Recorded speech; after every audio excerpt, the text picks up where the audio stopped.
নয়া নির্দেশিকাতে এবার ক্ষোভ পুঞ্জীভূত হচ্ছে অভিভাবক মহলে। প্রসঙ্গ যখন আগরতলার স্পোর্টস কাউন্সিল কমপ্লেক্স কর্তৃপক্ষের সংশ্লিষ্ট অভিভাবকদের মুখে এখন মুখ্যমন্ত্রীর হস্তক্ষেপের দাবি।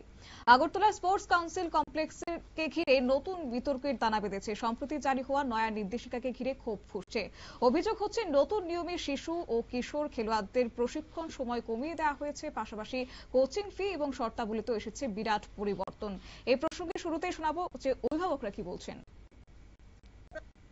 এখানে বাচ্চা আনতাম করে দেব না প্রাইভেট, তারা চাইতেছে এটারও প্রাইভেট করে দিত। আর এটার মধ্যে সবচেয়ে বড় হয়েছে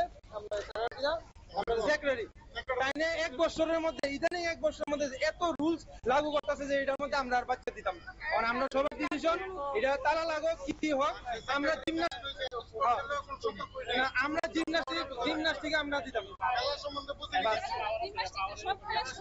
তারা আজকে জিমনাস্টিকের কইছে, কালকে করবো ইয়োগারে, পরশুদিন করবো বক্সিং এর, এখানে বঞ্চিত নয়। আরে এখানে বললে অসুবিধা কি? আগে মাঠটা ওপেন আসলো, খোলা পায়নি, এখানে আইসরা মাঠের মধ্যে একটু খেলাধুলা করতো, তখন তারা ঘাস বড় করতেছে, এটি দেখাইতেছে, এটি কারে দেখাইবো তারা? এখানে বাচ্চারা খেলানোর লিগা খেলার মাঠটা বন্ধ করেছে, খোলা পানি ঢুকতে দেয় না কেউ। কয়েকদিন কইছে এখানে কারেন্ট আছে, কারেন্টের এটা বন্ধ করে দাও, খোলা পানি কই খেলবো তাহলে? শুধু কালিমালিপ্ত করার একটা পরিকল্পনা, আর কিছু তারা করছে কি কিছু বলতে পারছি আমি নাম বলবো না, আপনারা বের করুন খুঁজে। আমরা গার্জিয়ান, আমাদের বাচ্চা মানুষ হতো, এটা আমাদের পরিকল্পনা, আর কিছু। প্রথমে সমগ্র রাজ্যবাসীকে নমস্কার জানাচ্ছি। আর আমার মাননীয় মুখ্যমন্ত্রী, আপনারা শুনলেন প্রথমে অভিভাবকদের বক্তব্য এবং তারা বলছেন যে এই সিদ্ধান্তে ক্ষতিগ্রস্ত হবে উদীয়মান প্রতিভারা। অনেকেই অভিযোগ করেছেন যে মাঠ ব্যবহারে যে ক্ষেত্রে সীমাবদ্ধতা আরোপ করা হয়েছে, ভবিষ্যতে খেলোয়াড়দের মানসিক এবং শারীরিকভাবে তারা বিকাশে বাধাপ্রাপ্ত হবে। আর এই পরিস্থিতি উত্তপ্ত হতে থাকায় সংশ্লিষ্ট অভিভাবকরা এখন মুখ্যমন্ত্রীর হস্তক্ষেপ দাবি করেছেন। অন্যদিকে পর্ষদ সচিব সুকান্ত ঘোষ তিনি কি জানিয়েছেন এই প্রসঙ্গে শুনুন। প্রথমে সমগ্র রাজ্যবাসীকে নমস্কার জানাচ্ছি। আর আমার মাননীয় মুখ্যমন্ত্রী স্যারকে, আমার স্পোর্টস মিনিস্টার স্যারকে ধন্যবাদ জানাচ্ছি যে ওনারা আমাদেরকে এত সহযোগিতা করছেন খেলাধুলাকে এগিয়ে নিয়ে যাওয়ার জন্য, পুরা ত্রিপুরা রাজ্যের পরিকাঠামোকে উন্নত করার জন্য। হ্যাঁ, এটা সত্যি, কিন্তু বিষয়টা এরকম না। আমি দীর্ঘদিন ধরে লক্ষ্য করছি যে আমাদের এই কমপ্লেক্সের মধ্যে একটা বাজে আড্ডা জমে। এটা মানে চোখে পড়ার মতো। বিভিন্ন জায়গা থেকে, বাইরের থেকে ইন্টারন্যাশনাল কোচরা আসে, বিভিন্ন বাইরের থেকে আধিকারিকরা আসে।